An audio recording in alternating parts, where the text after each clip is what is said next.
This woman was not the mother of not one, but all of her children, even though she gave birth to them. And the reason why will shock you. This is Lydia Fairchild. In 2002, she applied for government assistance and had to undergo routine DNA testing. When the results came back, the DNA matched the children's father. However, none of the DNA matched their mother, Lydia. Authorities accused her of fraud, and she even faced losing her children.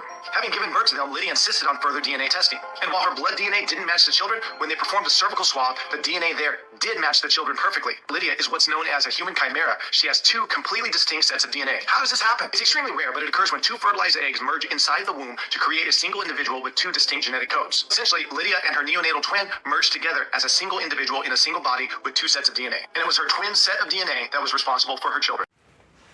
This is weird to me, man. This is weird. Like, why are you going after this woman? Like, she's taking care of the kids. Like, that was the, like, if it's according to like it is in this story, if it's like it's presented in this story, we're assuming that's the case. Why? So what if they weren't her kids biologically? She's taking care of them. Like, where did you plan on taking them?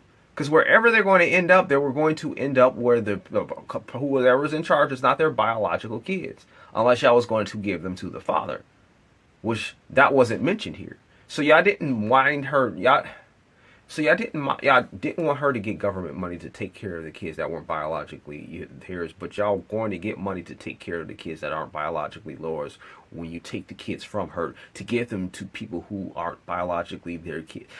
What? And they did the DNA test. They saw it wasn't her kids directly, but I mean, you saw that she had you can probably tell that she had some kind of relation to those kids. You can see that because we are genetically similar to our sibling, especially if that's not a half sibling. This is just weird to me. It seems like they just pick and choose what they go after. So you don't really care that much if the father is the biological father or not. They can pay.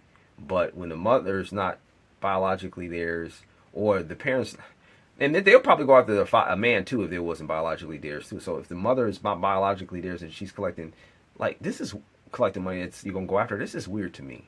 This is weird. Like, this is why this is one of the reasons I really think they should do the whole DNA testing before child support. They should really do that. Or they should just do the DNA testing at birth.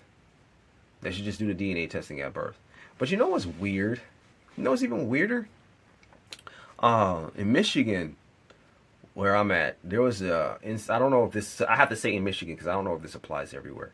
So in Michigan, I know that only the biological mother can sign the birth certificate where the mother is, but anybody can sign where the father is. Because there was a same-sex couple where it was two women, and the biological mother, like the non-biological parent, wanted to sign in where the mother was, and they wouldn't let them do it. They said, no, the biological mother has to sign here. That's weird. That's weird. So you will let a woman who you know is not the biological father sign in for that, and that's not fraud? That's not fraud? Right? How come, like, if we were so concerned about fraud, there would be DNA testing at birth? I mean, I know this is probably in two different areas, but but I'm just saying, if we were so concerned about fraud, there'd be DNA testing at first. Okay, we're going to see who this is. Because, for one, when it comes to DNA testing at birth, I know certain conservatives don't even like that. It's like, oh, you're supposed to trust your wife or whatever. Like, goofball. It has more to do with it than that. Okay? It has to do with, like, since in case, like, if you're not the father, they need to know who's the biological father is for genetic purposes, just in case there might be some genetic issues in their family line that they might need to know about, or so they don't marry somebody who's biologically their sibling or close relative too. There's that also. All right, and then you're just being like, just because you just want to just, anyways, because I saw Michael Knowles talk about, well, I don't believe DNA testing should be required at birth because it's icky, and I was like, okay, this is why we have so much issues when it comes to the South support system. It's not just liberals, it's conservatives too. All right, and I happen to be more conservative leaning. But anyways, isn't that weird? This is just weird to me. It seems like they just pick and choose where they want to go after, and then and they don't mind charging like the father or anybody exorbitant amount of money to pay for the child's care, even though it doesn't cost like $3,000 to $5,000 or $8,000 a month to take care of the kid. If you wanted full custody, why do you need $8,000 to take care of the kid? You wanted full custody. Or even if you have partial custody or any kind of custody, why do you need $8,000 to take care of a kid? Like, this is when they charge for like really rich people. No, why? Like, this is weird to me. It just seems like a game. All right, yeah, this seems like just a giant game to me. I don't know. You just tell me what you think. Anyways, this is why I hate the family court system. I think the family court system is demonic. But anyways, thanks for your time. Thanks for watching and have a good day. Peace.